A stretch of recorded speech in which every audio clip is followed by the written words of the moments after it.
Օրագիր Նյուզը շարունակում է ուսումնասիրել եւ իր ընթերցողների դատին ներկայացնել ազգային ժողովի քաղաքացիական պայմանագիր խմբակցության падգամավորների ունեցվածքի այն մասը, որը տեղ է գտել նրանց հայտարարագրերում։ Այսօր ուսումնասիրել են ԿՊԱ-կան падգամավոր Արմեն Խաչատրյանի, նրա կնոջ Մարիամ Մինասյանի եւ չափահաս զավակների Սյուզան եւ Էդուարդ Խաչատրյանների 2023 թվականի հայտարարագրերը։ ԿՊԱ-կան падգամավորն անշարժ չի հայտարարագրել, որպես շարժական գույք նա հայտարարագրել է 1986 թվականի արտադրության Վազմագնիշի ավտոմեքենա, որը նա գնել է դեռևս 2007 թվականի մարտի 23-ին։ Տարեվերջին այս մեքենան պահպանվել է։ Խաչատրյանի բանկային հաշիվներին տարեսկզբին եղել է 951.288 դրամ եւ 65 դոլար, տարեվերջին 954.299 դրամ։ Կանխիկ միջոցներ Խաչատրյանը չի ունեցել։ Իշխանական падգամավորի տարեկան եկամուտները կազմել են 14.201.716 դրամ, որից 11.453.100 դրամը ազգային ժողովից ստացած աշխատավարձն է, 1.991.100 դրամը կենսաթոշակը, իսկ 757.516 դրամը ՀՀ ֆինանսների նախարարությունից ստացած այլ եկամուտը։ Ստացված վարկերի եւ փոխառությունների մայր գումարի մնացորդը հաշվետու տարվա դեկտեմբերի 31-ի դրությամբ կազմել է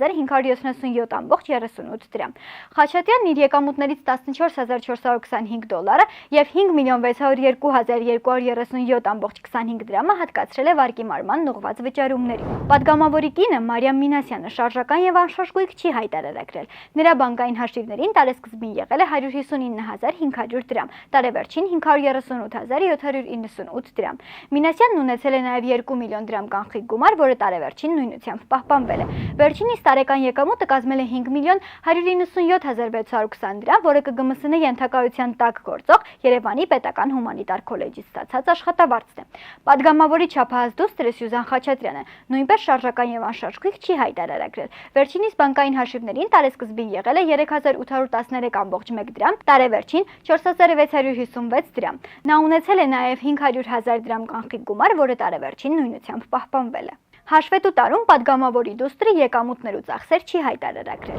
Падգամավորի որդին Էդուարդ Խաչատրյանը անշարժ գույք չի հայտարարագրել, սակայն նա 90 օրից ավելի տիրապետում է Երևանում գտնվող մի առանձնատան, որի սեփականության իրավունքը իրեն չի պատկանում։ Որպես շարժական գույք նա հայտարարագրել է 2015 թվականի արտադրության Toyota Magnishի ավտոմեքենա, որը նա գնել է 2019 թվականի հոկտեմբերի 10-ին։ Բացի այդ 2023-ի ապրիլի 6-ին նա 2.250.000 դրամով գնել է նաև 2016 թվականի արտադրության Ford Magnishի ավտոմեքենա։ Տարեվերջին երկու մեքենաներն էլ պահպանվել են։ Էդուարդ Խաչատրյանի բանկային հաշիվներին տարեսկզբին եղել է 1.707.666 դրամ, որը տարեվերջին զրոյացվել է։ Նա նույնպես ունեցել է 2 միլիոն դրամ կանխիկ գումար, որը տարեվերջին նույնությամբ պահպանվել է։ Падգամավորի որդու տարեկան եկամուտները կազմել են 7.863.955 դրամ, որից 5.579.714 դրամը ՀՀ փորձագիտական կենտրոնից, 30.883 դրամը Capital Asset Management ՓԲ-ից ստացած աշխատավարձն է։